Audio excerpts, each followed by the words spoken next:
ভারত মহাসাগরেও উত্তাপ ছড়ালো ইরানের শক্তিশালী ব্যালিস্টিক ও ক্রুজ মিসাইল। যুক্তরাষ্ট্রের একটি ডেস্ট্রয়ার বা যুদ্ধ জাহাজকে লক্ষ্য করে এই মিসাইল হামলা চালিয়েছে ইরানের সর্বোচ্চ প্রতিরক্ষা বাহিনী IRGC। কিন্তু কিভাবে শত শত কিলোমিটার দূর থেকে এই অভিযান পরিচালনা করলো ইরান?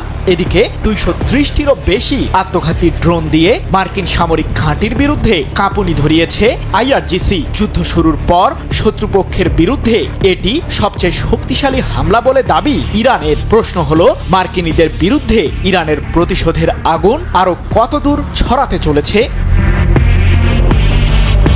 ইরানের মিসাইলের তাণ্ডবের সাক্ষী হয়ে ভয়ে আগেভাগেই পারস্য উপসাগরীয় অঞ্চল থেকে পালিয়েছে মার্কিন বিমানবাহী রণতরী USS আব্রাহাম লিঙ্কন, যা ভারত মহাসাগরীয় অঞ্চলে অবস্থান করছে। এই রণতরীর নিরাপত্তায় মোতায়েন ছিল যুক্তরাষ্ট্রের শক্তিশালী ডেস্ট্রয়ার বা যুদ্ধ জাহাজ, যেগুলোতে রয়েছে টমাহকের মতো ক্রুজ ক্ষেপণাস্ত্র। কিন্তু এই যুদ্ধ জাহাজকেও যেন পাত্তাই দিল না ইরানের সর্বোচ্চ প্রতিরক্ষা বাহিনী IRGC। সেন্ট্রাল কমান্ড থেকে নির্দেশ পাওয়া মাত্র ইরানের গদর ও তালাইয়ে সিরিজের ক্ষেপণাস্ত্র দিয়েই যুক্তরাষ্ট্রের যুদ্ধ জাহাজে হামলা চালালো IRGC। এরপর কি জুটলো মার্কিনী ডেস্ট্রয়ারের ভাগ্যে?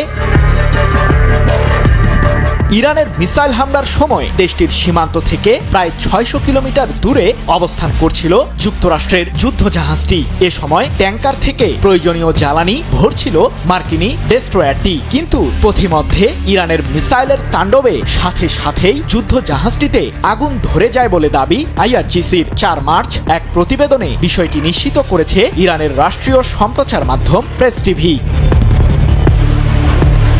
ইরানের সর্বোচ্চ প্রতিরক্ষা বাহিনীটি আরও জানিয়েছে, দেশটির উপকূল থেকে খুব বেশি দূরে অবস্থান না করায় মার্কিন যুদ্ধ জাহাজটির বিরুদ্ধে সহজেই হামলা চালাতে সক্ষম হয়েছে IRGC।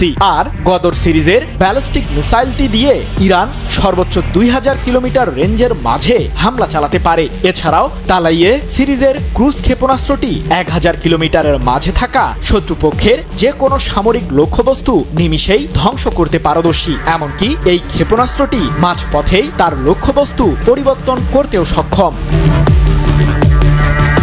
কেবলমাত্র এক লক্ষ্যেই ছুটছে না ইরান, একই সাথে মধ্যপ্রাচ্য জুড়ে থাকা যুক্তরাষ্ট্রের বিভিন্ন সামরিক স্থাপনার বিরুদ্ধে প্রতিরোধ বলয় গড়ে তুলছে IRGC। যুদ্ধ শুরুর পর প্রথমবারের মতো যুক্তরাষ্ট্রের বিরুদ্ধে শক্তিশালী হামলা চালানোর দাবি করেছে ইরান। এক প্রতিবেদনে বিষয়টি নিশ্চিত করেছে কাতার ভিত্তিক সংবাদ মাধ্যম আল জাজিরা।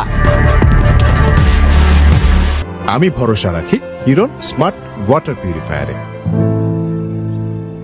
ইরাকে থাকা মার্কিন সামরিক লক্ষ্যবস্তুর বিরুদ্ধে 230টিরও বেশি আত্মঘাতী ড্রোন দিয়ে হামলা চালিয়েছে IRGC। এ প্রসঙ্গে ইরানের সর্বোচ্চ প্রতিরক্ষা বাহিনীটি জানিয়েছে, মধ্যপ্রাচ্যে থাকা যুক্তরাষ্ট্রের সামরিক বাহিনী সহ ইরাকের ইরবিল ও আলী আল সালেম বিমান ঘাঁটির বিরুদ্ধে এই হামলা পরিচালনা করেছে তেহরান।